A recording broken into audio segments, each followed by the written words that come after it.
સુરત જિલ્લા સંગઠન પ્રમુખ ભરત રાઠોડે ઉંભેડ ગામની પ્રાથમિક શાળાના બૂથ પર મતદાન કર્યું અને નાગરિકોને 100% મતદાન કરવા અપીલ કરી હતી। સાથે જ તેમણે દાવો કર્યો કે ભાજપ દ્વારા કરવામાં આવેલા વિકાસ કાર્યોના આધારે જિલ્લાની તમામ બેઠકો પર પાર્ટી જીત હાંસલ કરશે।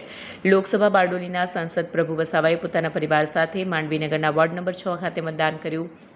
માંડવી નગરપાલિકામાં કુલ 6 વોર્ડમાં 24 ઉમેદવારો મેદાનમાં છે। સાંસદ વસાવાએ પણ નાગરિકોને મતદાન કરવા અપીલ કરી હતી તો ધારાસભ્ય કુંવરજી હળપતિએ પોતાના વતન ઝરીમોર ગામની પ્રાથમિક શાળામાં સૌથી પહેલા મતદાન કર્યું। તેઓ સમય કરતાં વહેલા મતદાન મથકે પહોંચ્યા અને લોકોએ વધુમાં વધુ મતદાન કરે તેવી અપીલ પણ કરી। ચૂંટણીને લઈ વિવિધ રાજકીય પક્ષો પોતાના દાવા કરી રહ્યા છે ત્યારે મતદારો ઉત્સાહપૂર્વક મતદાનમાં ભાગ લીધો હતો। રિપોર્ટ કૈલાસ કુમાવત। ભારતીય જનતા પાર્ટીના તમામ કાર્યકર પદ પ્રતિષ્ઠા અને નિષ્ઠા એ હંમેશને માટે કમળ માટે રહ્યું છે। તેવી જ રીતે સ્થાનિક સ્વરાજ્યોની ચૂંટણીમાં પણ તમામ મારો ભારતીય જનતા પાર્ટીનો કાર્યકર નિષ્ઠાવાન બનીને કમળને ખીલાવશે। ચાહે એ માંડવી વિધાનસભામાં આવતી તાલુકા પંચાયત હોય, જિલ્લા પંચાયત હોય કે નગરપાલિકા હોય, એ તમામમાં કમળનું ફૂલ ખીલવાનું છે।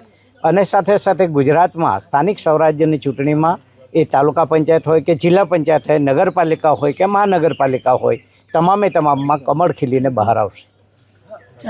સ્થાનિક સ્વરાજ્ય 2026ની ચૂંટણીઓ ગુજરાતમાં યોજાઈ રહી છે ત્યારે સુરત જિલ્લામાં પણ શાંતિપૂર્ણ માહોલમાં આજે વહેલી સવારથી 7 વાગ્યાથી મતદારો પોતાના મતદાનના હકનો ઉપયોગ કરવા માટે આજે દરેક મતદાન કેન્દ્રો ઉપર ઉપસ્થિત છે। ત્યારે સુરત જિલ્લાની અંદર પણ ભારતીય જનતા પાર્ટીની 11 તાલુકા પંચાયતો, 4 નગરપાલિકાઓ અને 1 જિલ્લા પંચાયત ચોક્કસપણે એનું શાસન સ્થાપવાનું છે। ત્યારે હું સુરત જિલ્લાના પ્રમુખ તરીકે સમગ્ર સુરત જિલ્લાના મતદારોને વિનંતી કરું છું કે દેશભરમાં જે રીતે નરેન્દ્રભાઈ મોદી સાહેબ અને ગુજરાતમાં ભૂપેન્દ્રભાઈ પટેલ સાહેબ આપણા મુખ્યમંત્રી શ્રી જે રીતે વિકાસ માટેના અથાગ પ્રયત્નો કરી રહ્યા છે એના લાભો સુરત જિલ્લાને પણ મળી રહેશે। આભાર।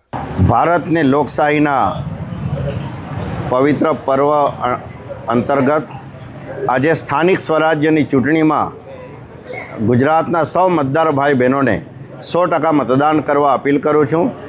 આજે તાલુકા પંચાયત, જિલ્લા પંચાયત, નગરપાલિકા અને મહાનગરપાલિકાનું મતદાન થઈ રહ્યું છે ત્યારે ભારતના નાગરિક તરીકેની એક કર્તવ્ય સમજીને આપણે 100% મતદાન કરીએ અને કરાવીએ અને આપણે ગરીબ અને છેવાડાના વિકાસને ધ્યાનમાં રાખીને અને સૌ નગરપાલિકા, તાલુકા પંચાયત, જિલ્લા પંચાયત અને મહાનગરપાલિકાના હજુ પણ રહેલા વિકાસના કાર્યો માટે આપણે લોકશાહીમાં આપણને જે પવિત્ર મતનો અધિકાર મળ્યો છે તેનો 100% ઉપયોગ કરી આપણે સ્થાનિક સ્વરાજ્યની ચૂંટણીમાં સૌને 100% મતદાન કરો એવી અપીલ કરું છું। સાંસદ પ્રભુ વસાવા, બારડોલી લોકસભા।